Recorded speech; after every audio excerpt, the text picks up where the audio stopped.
ராஜினாமாவை இந்திய நாட்டு மக்கள் முன்னால் வைக்க வேண்டும் என்ற கோரிக்கையை நாங்கள் வலியுறுத்துகிறோம். தமிழ்நாடு விவசாயிகள் சங்கம், இந்திய ஜனநாயக வாலிபர் சங்கம், அகில இந்திய விவசாய தொழிலாளர் சங்கத்தினுடைய மாநில தேனி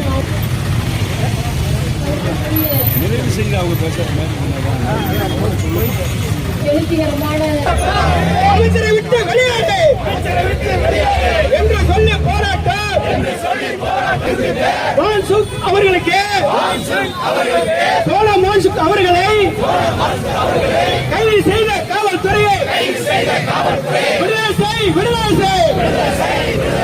என்ற வாரி ஆர்ப்பாட்டம் வெள்ளட்டும்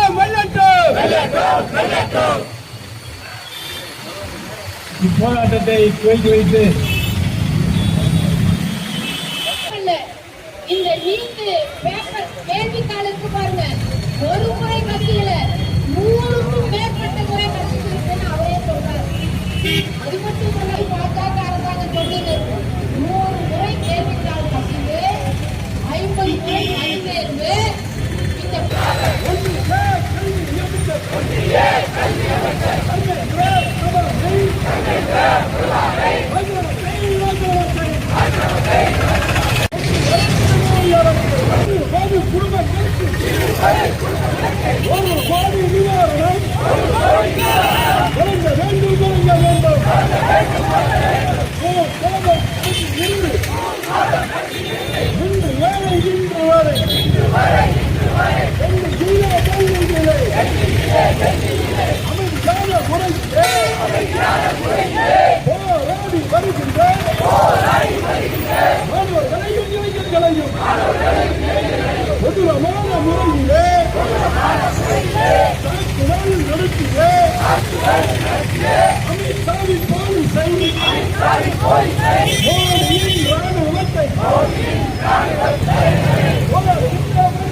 வைத்திருக்கக்கூடிய கோரிக்கையில என்ன தவறு இருக்கு?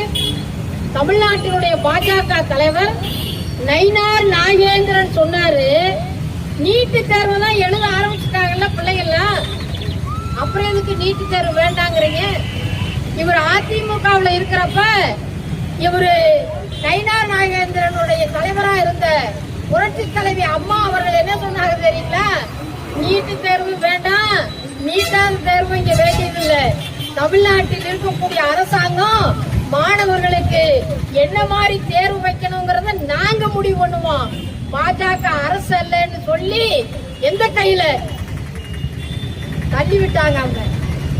ஆனா அப்ப நயினார் நாகேந்திரன் அம்மா சொன்னாக்கா அது கடவுள் சொன்ன மாதிரின்னு ஏத்துக்கொண்ட நயினார் நாகேந்திரன் இன்னைக்கு பாஜகவுக்கு தலைமை வைப்பதனால இன்னைக்கு என்ன சொல்றாரு? நீட்டு தேர்வு தான் வந்துருச்சு இல்ல, அப்புறம் என்ன எழுதுனா என்ன? அதாங்க ஒன்றிய துணை கல்வி மந்திரி நேற்றைய தினம் நாடாளுமன்றத்தில் ஒரு அறிக்கை சமர்ப்பணம் பண்ணியிருக்காரு. நீங்க கூகுள்ல போய் படிச்சிருந்தீங்கன்னா சர்ச் பண்ணி பாருங்க. நம்ம நாடாளுமன்றத்தில் கல்வியினுடைய துணை மந்திரி நாங்கள் ஆதரிக்கிறோம். கல்வி அமைச்சர் தர்மேந்திரன் உடனடியாக ராஜினாமா செய்ய வேண்டும். காரணம் என்ன? தமிழ்நாட்டில் PM ஸ்ரீ என்ற ஒரு கல்வி திட்டம் இருக்கிறது. திராவிட முன்னேற்ற கழக அரசு ஆட்சியில் இருந்தார்கள். கடந்த 5 ஆண்டு காலமாக தமிழ்நாட்டிற்கு வர வேண்டிய 2528 கோடி ரூபாயை இந்த தர்மேந்திரா அமைச்சர் விடுவிப்பதற்கு மறுத்தார்.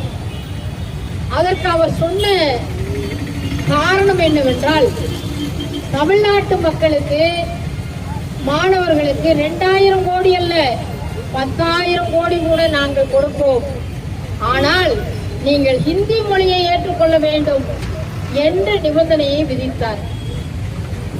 அதை நிபந்தனையை விதித்துவிட்டு மீண்டும் அந்த தர்மேந்திரன் என்ன கூறினார் என்று சொன்னால், நீங்கள் ஒருவேளை ஹிந்தியை ஏற்றுக்கொள்ளவில்லை என்றால் ஒரு பைசா கூட ஒன்றிய அரசு தமிழ்நாட்டு மாணவர்களுக்கு விடுவிக்க மாட்டோம் என்று சொன்னார். அந்த தர்மேந்திரன் தான் இன்னைக்கு இந்திய நாட்டினுடைய வாலிபர்களும் மாணவர்களும் புரட்டி எடுக்கிறாங்க. சாதாரண புரட்டல் இல்ல, எந்த ஆங்கில படத்திலும் வராத, எந்த ஹிந்தி படத்திலும் வராத, எந்த தமிழ் படத்திலும் வராத ஹீரோக்கள் டெல்லியினுடைய தலைநகர் ஜந்தர் மந்திரில் கூடி 30 நாளாக போராடி கொண்டிருக்கிறார்கள். வீரம் செறிந்த போராட்டம். அரசியல் வரலாற்றில் யாரும் பார்த்தறிய